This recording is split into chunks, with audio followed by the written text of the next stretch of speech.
teman-teman semuanya, selamat datang di podcast kami. Stop scroll dulu, yuk kita ngobrol digitalisasi dan tumbuh kembang anak. Perkenalkan, aku Ine yang akan menjadi main host pada podcast kali ini.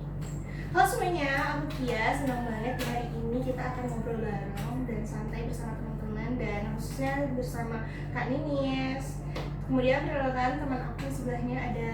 Dan aku Bila, semoga pembahasan kita hari ini bisa bermanfaat dan membawa wawasan untuk teman-teman semua ya. Halo semuanya, aku Aca sebagai timekeeper pada diskusi kali ini. Jadi, di sini saya akan membantu dan mencatat jalannya diskusi kita pada hari ini. Dan tentunya hari ini sudah hadir narasumber bersama kita yang akan menemani podcast pada hari ini, yaitu Saya Nisrina. Halo semuanya, terima kasih sudah mengundang saya di podcast kali ini untuk membahas tentang era digital dan tumbuh kembang anak.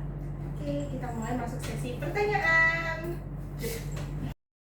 Oke teman-teman, langsung aja kita masuk ke sesi diskusi dan pertanyaan. Oke, pada hari ini karena aku mau ngobrol ya, diskusi sama Kak Ninis dengan teman-teman. Nih Kak, Kia mau nanya nih Kak, pada penggunaan gadget ya, terutama di era sekarang nih, pada penggunaan gadget tadi, digitalisasi, yang dimana orang tua itu kan sering memberikan handphone pada anak ya. Nah, tapi tuh anak kecil itu kan belum tahu batasannya seberapa lama, walaupun orang tua membatasi mainnya 30 menit ya, mainnya 1 jam ya. Nah, itu sudut pandang dari Kak Ninis sebagai terapis itu gimana sih sebenarnya, apakah anak itu bisa ataupun boleh menggunakan gadget ataupun enggak, atau pada usia berapa sih sebaiknya anak kecil itu bisa diberikan gadget gitu sih Kak. Oke. Apa ya? Kalau untuk usia sebetulnya ada patokannya ya dari WHO sendiri gitu. Sampai usia 2 tahun itu sebetulnya nggak boleh dikondisikan untuk screen time gitu. Sedangkan kita kan biasanya emang sehari-hari gitu kan main lihat HP gitu atau enggak laptop, screen time itu udah sering banget dia. Tapi anak-anak itu boleh melihat tapi tidak untuk dikondisikan. Jadi dalam artian video call boleh gitu.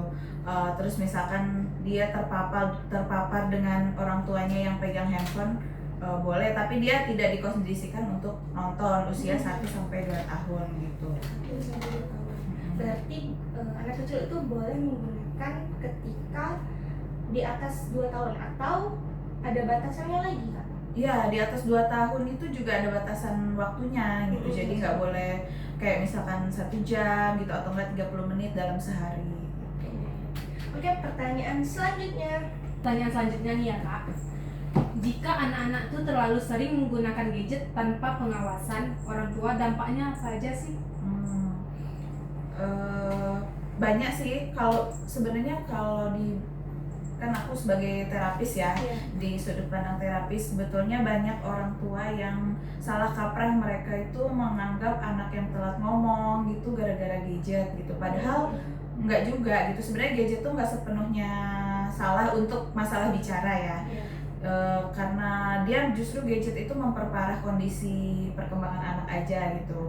Jadi untuk dampaknya mungkin yang pertama masalah emosi, karena kan dopamin yang yang terus-terusan, apalagi kalau kita nonton YouTube short gitu kan, sebentar aku bosen, lewat lagi langsung ada yang seru lagi. Nah itu anak-anak tuh bikin susah fokus sama emosi, mengganggu konsentrasi, mengganggu perilaku juga kayak gitu. Jadi nanti anak udah lagi seru-seru main HP, tiba-tiba udah selesai nih diambil, pasti dia bakalan tantrum kan. Nah itu yang sering yang keluhan-keluhan yang sering Karena datang. video short tadi sebagai dopamin, dia udah sering ngeliat video pendek ya. Jadi kalau misalnya dibatasin itu akan merubah sikap dia yang mana dia merasa waktunya masih bisa digunakan lagi untuk main HP secara terus-menerus itu nggak sih gitu ya. Oke, pertanyaan selanjutnya. Sekarang giliran Kak. Nah sih edukasi kepada orang tua tuh menjadi hal penting dalam mengendalikan screen time anak di era digital saat ini. Penting, tapi kalau dari sudut pandang aku sih lebih penting untuk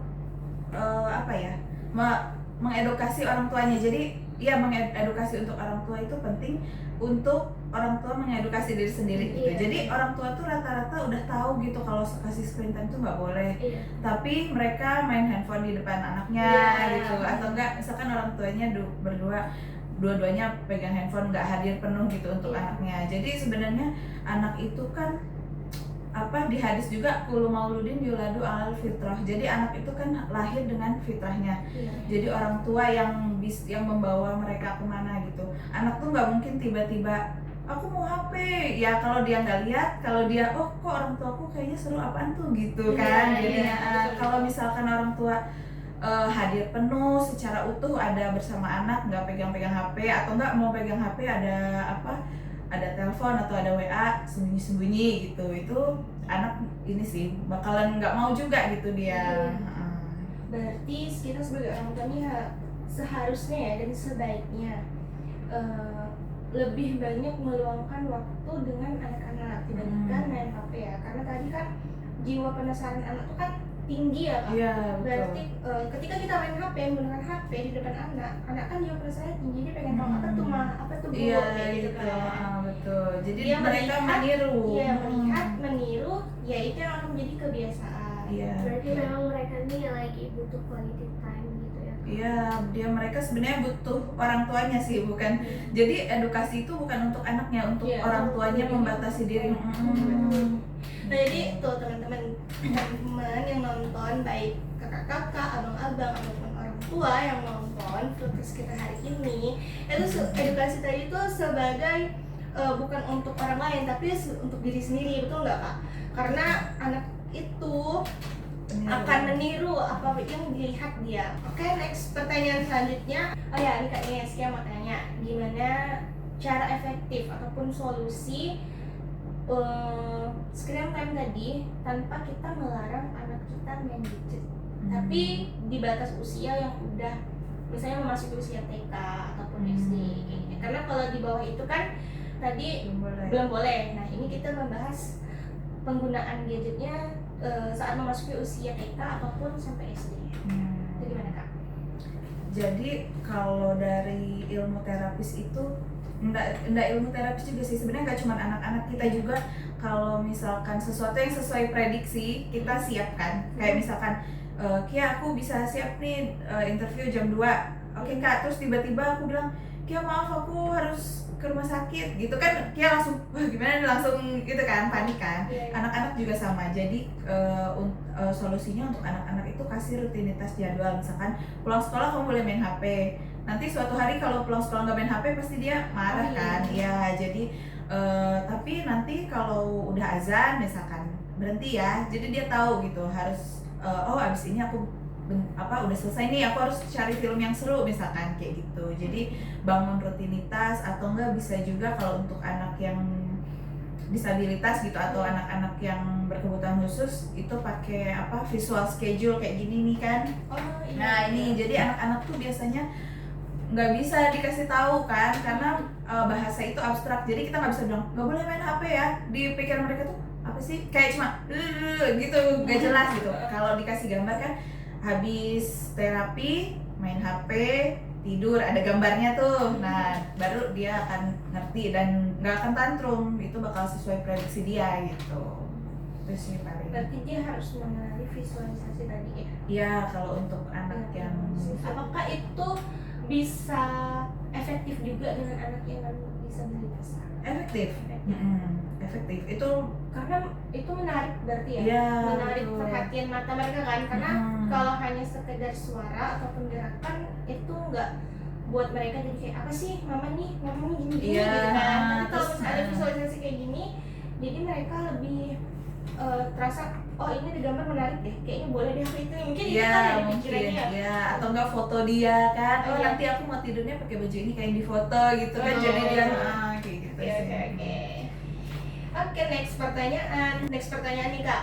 Tadi kan berdasarkan sudut pandang orang tua ya. Nah, kalau berdasarkan sudut pandang Prof ini, gimana cara mengatur konsentrasi pada anak, baik itu non disabilitas ataupun disabilitas? Selain tadi pakai visualisasi itu ya. Biasanya kalau untuk konsentrasi fokus biasanya pakai ini main motorik halus. Ini adalah salah satu contoh alat motorik halus. Woi, ini motorik apa? Jadi perbanyak motorik kasar, motorik halus kayak lompat-lompat, terus meronce, kayak masukin benang terus ke sedotan tuh. Oh, iya. Nah, itu. Habis itu kita juga main ketukan meja, ketuk meja. Jadi kamu dengar ibu ngetuk ya, misalkan dengar ya 1, 2, 3. Nanti giliran Iya. kamu gitu. Mengulang ketukan gitu. Iya, iya, iya. Sama ada juga mengulang digit. Jadi kan di sini itu ada anak yang terlambat tapi ya itulah sepertinya terpapar HP terus kan.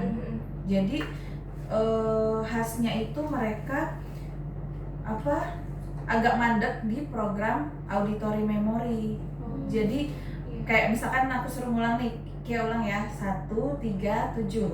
Ya, 1, 3, 7. Tapi Ya. mereka tidak bisa mengulang 1, 3, 7. Iya, itu. Karena keterlambatan, karena keseringan main HP. Iya. Jadi keterlambatan untuk konsentrasi dan mengingatnya tuh kurang gitu. Kayak misal atau enggak ambil buku ibu di dalam lemari lalu simpan. Nah, kayak mengulang apa yang kita ucapkan, tapi itu tidak bisa mereka lakukan karena tadi karena keseringan itu. Iya, karena kan fokusnya jadi pendek gitu, attention span-nya pendek gitu. Jadi di usia anak itu kita ada cara ngitungnya. Misalkan nih anak usia 10 tahun harus bisa fokus berapa lama, itu caranya usia dikali 3. Jadi anak 10 tahun dikali 3 berarti 30 menit dia harus fokus sama sesuatu gitu, gak boleh mencela-mencela. Berarti kalau umurnya 20 tahun harus bisa baca 2 jam. buku 1 jam, 2 jam. Ya. Oh iya. Menit kan? Iya. 20 dikali 3 jadi menit gitu. Oh. 60 menit. Oh gitu. Baru tahu nih Kak informasi untuk teman-teman nih. Last pertanyaan nih Kak. Harapan dan solusi Kakak untuk orang tua ke depan itu gimana? Harapan dan solusi supaya anak itu bisa terkontrol, Lebih sehat. itu sebenarnya tergantung lebih ke kreativitas orang tua sih. Kalau misalkan anaknya masih di bawah usia sekolah ya masih preschool gitu, emang harus banyakin aktivitas nyata gitu, kayak cabutin sayuran gitu, atau enggak cuci brokoli kayak gitu-gitu, harus banyakin itu. Sama kalau misalkan yang udah sekolah mungkin pakai sistem reward ya gitu, itu sih yang paling works gitu. Tapi nih ya kan Kak, orang tua tuh kan kebanyakan kalau misalnya anak mau bantu orang tua di dapur, terkadang kan bahasanya janganlah ini, mending kamu sana aja gitu, nggak usah ini nanti berantakan nanti ini. Berarti sebaiknya anak tuh nggak apa-apa ya membantu orang tuanya, tapi ya kita arahkan, karena anak-anak itu kan wajar aja nggak sih Kak kalau misalnya masih bertanya ibu ini apa, ibu ini gimana caranya, wajar aja ya Kak. Iya Kan? Tergantung concern orang tuanya mau rumah bersih atau anak pintar. Semuanya pilihan sih. Jadi kadang aku juga suka ada dilema ya, kalau misalkan aduh hari ini ngapain ya gitu misalkan, atau enggak dari malamnya tuh udah diprogram nih besok ngapain biar les HP gitu kan. Atau kadang kan aku juga ada nyambi jadi admin gitu kan. Jadi gimana sebisa mungkin nggak lihat HP itu nggak apa-apa lah, berarti rumah berantakan nggak apa-apa kayak gitu kan. Atau enggak nanti besok aku mau masak, nanti anakku bantuin ini kayak gitu. Emang nggak ada sesuatu yang gampang kalau kita nggak memprogramnya dulu gitu kan. Karena kalau anak ikut orang tuanya bantuin, entah itu nyuci sayur atau bantu motong-motongin ataupun ngemetikin, itu sebagai motorik halus ya kan, nggak apa-apa, berarti kan Kak. Betul. Oke teman-teman, nggak terasa ya udah sampai di penghujung podcast kita pada hari ini. Benar-benar menambah wawasan kita sebagai mahasiswa kesehatan masyarakat yang dimana ini sebagai pembelajaran untuk kita ke depannya. Siapa tahu nanti kita akan terjun di lapangan untuk mengedukasi orang tua ataupun mengedukasi diri kita sendiri. Oke, jadi teman-teman harus tahu teknologi itu bukan musuh kita, tapi kita harus gunakan dengan bijak dan baik. Yang dimana teknologi tadi tuh dampaknya bagus kok, cuman kita harus bisa menggunakan teknologi tadi dengan baik dan benar, kembali pada diri kita sendiri. Oke, sampai jumpa di podcast kita pada hari ini. Semoga podcast kita pada hari ini bisa memberikan manfaat dan pengingat bagi kita untuk selalu bijak menggunakan teknologi. Terima kasih banyak ya Kak udah mau jadi narasumber kita. Dan terima kasih juga untuk teman-teman yang sudah mendengarkan podcast. Stop scroll dulu, yuk kita ngobrol, digitalisasi dan tumbuh kembang anak. Sampai selesai. Yeay. Oke. Kurangi screen time.